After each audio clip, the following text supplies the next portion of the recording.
Okay, now we're on to the big mark question of paper 1, which is question 4, the one we have to evaluate and give our evidence. So this will always follow the same kind of structure, where it'll narrow down to a particular part of the text, normally the second half, and definitely the bit where they haven't used for language analysis.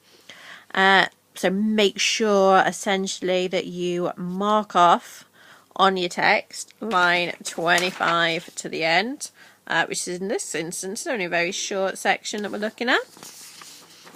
You get no credit for talking about anything else. A student having read this section of the text said, and then it'll either be a student or a teacher or someone said something. The writer skillfully conveys the beauty of the place. It's as if you're actually there. To what extent do you agree? In your response, you should write about your own impression of the place. So what is our impression? How that impression been created? And support your opinions. Now, the really important bit, and this is the kind of key to getting this question right really, is to what extent do you agree? We are not questioning whether this writer is skillful or not. Alright, we are not focusing on whether this is a good writer. Let's suppose that they've been published, they're probably quite good. Alright, so don't focus on, oh no, I found it really boring, I didn't like this story. That doesn't make you come across well. What we're really questioning is that actually the intention of the writer? Is the intention of the writer to convey the beauty of the place? And for some reason my pen's not underlining that. So is that the intention? Is it beautiful? Are we supposed to feel that the place is beautiful? Do we feel as if we're actually there? So that's what we're questioning, not whether the writer is skillful or not whether it's any good or not, but does it make the place seem beautiful? Does it feel like we're actually there? Is that even what the writer intended? Do they want us to think it's a beautiful place? Do they want us to imagine being there? And what is our impression? If it's not that, what is our impression of the place? So let's have a look at the bit we're focusing on, so you can see that in action. Then a cloud came over the moon like a dark hand across her face. Already I've got question marks about the statement. Is that beautiful? So here I'm just going to put a question mark. I don't think that is summing up. We've got negativity here.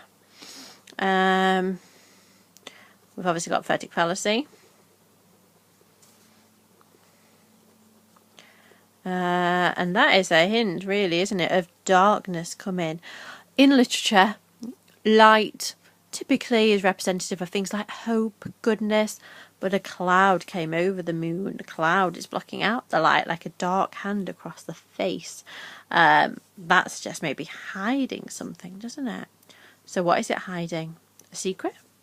Maybe. I hope you're intrigued to read this whole story now, by the way.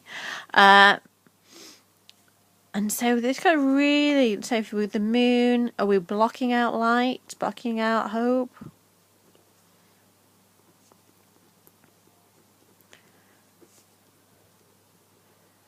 So there's the negativity. So already beauty, fret, I think. So maybe if we're looking at beauty or not, I think there's a sense of fret going off here. I looked again at an empty shell with no whisper of the past around its staring walls. So again, staring walls, that's personifying, and again that sounds a bit sinister to me.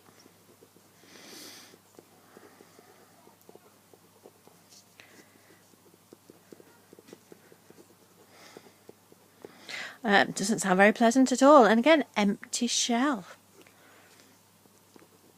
Got that metaphor. Does empty shell sound beautiful, or does it sound lifeless and hollow?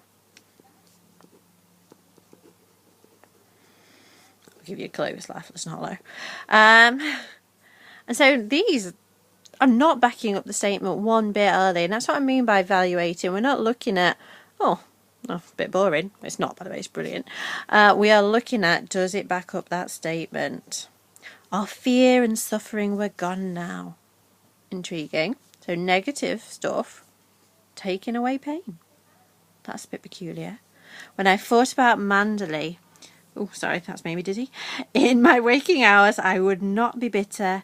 I would think of it as it might have been if I could live there without fear. Now, we've got this sense of modal verbs, and we're about to be interrupted by a child. Oh no, he's gone away. Might and if. They are all suggesting doubt. It might have been if I could have lived there without fear. So again, now if you want to be very present, might is what we call a modal verb. So that to me is implying that this was never, it might have been, but it never was a place of beauty. And here we've got a if, is what we call a conditional. It starts off a conditional clause. Now that's a really fancy thing and it's so easy to spot. Any clause, part of a sentence that starts with if, is what we call a conditional clause. So if I could have lived there without fear. So it might have been somewhere beautiful without this deep, dark secret that's going on there.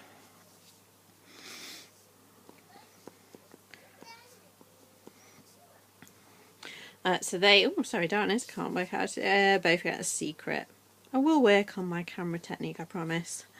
Right, so far loads of stuff against the statement. However, let's have a look, because there is a bit of positivity coming here.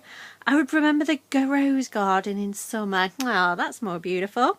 And the birds that sang there. Tea under the trees and the sound of the sea coming up from the shore below. I'd think of the flowers blown from the bushes and the happy valley. These things would never lose their freshness. And here's that bit of beauty we were looking for, isn't it? Rose gardens, they're kind of stereotypical, beautiful, love. Oh, we always think of love when we think of roses, don't we? And birds singing. And we've got this, I'm almost really cheesy, I've got to be honest, sense of alliteration. Tea under the trees, sound of the sea, from the shore, nice sibilant, blown from the bushes. Bit overloaded. What's she trying to do here? Convince herself of the beauty with all of these over the top alliteration. Maybe that is what's going on here. So I'm actually going to, bizarrely, add this, well, I've run out of room, look, onto this side. Is she trying to convince herself? And I'm going to put my overdone alliteration down there. This is not a bad writer, so that's deliberate.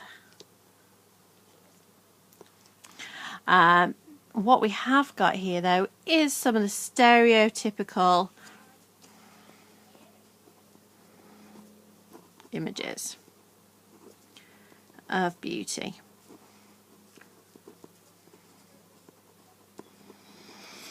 Birds singing, rose gardens. If I asked you to describe a perfect happy little scene, this would be it for me, wouldn't it? There's little birds tweeting away as we sit in a nice garden in the summer. The flowers blown from the bushes. All that kind of beautiful smells in the air. These things can never lose their freshness. So, if we're looking at our weighing up of evidence, it's quite clear I'm in disagreement with this statement. Sorry, can you hear a little child there? So, skillfully conveys the beauty of the place. It's as if you're actually there. Well, I'm going to argue that actually our impression of the place is one of emptiness and mystery. That's what I'm going to be arguing. Now, always, my top tip, start by agreeing. Oh, and I've lost my papers here. So agree first. So I'm going to put about the stereotypical, beautiful images. But then I'm going to maybe a bit of doubt. Is she trying to convince herself?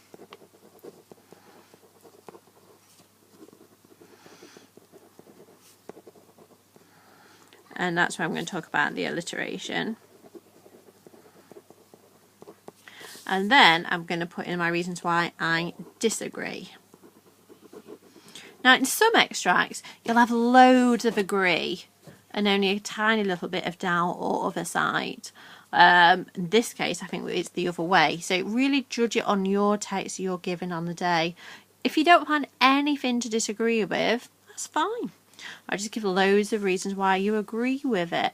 As long as you can talk about this is what the writer, I agreed that this is what the writer was trying to achieve. If not, you need to lots of reasons, try and get that balance between the two, but don't force a disagreement if you really can't find one. But I hope you can see there's plenty in this one. So that's what I'm going to put in. About a prophetic fallacy. And the kind of sense of threat and emptiness that surrounds this place. And that's your kind of structure. And what you're going to follow in this answer is what we call a beat paragraph. So we're going to make a point, and in that point we are going to link it to the statement. And you're going to say, really, do you agree or not? I agree because you use the stereotypical images. I disagree because we're going to put our evidence. We're going to put our technique that the writer is using, because we need to look at how. And then we're going to talk about the effect. And we're going to probably do about 6 of those paragraphs, because it is a massive mark question. Alright, so it's that process of weighing up the statement, understand what it is you're actually evaluating, and make sure you can back it up. And if you don't agree that it's a beautiful place, that's good. Alright, it's your impression that is important. Okay, and I'm being summoned now, so I'm going to leave it there. Thank you.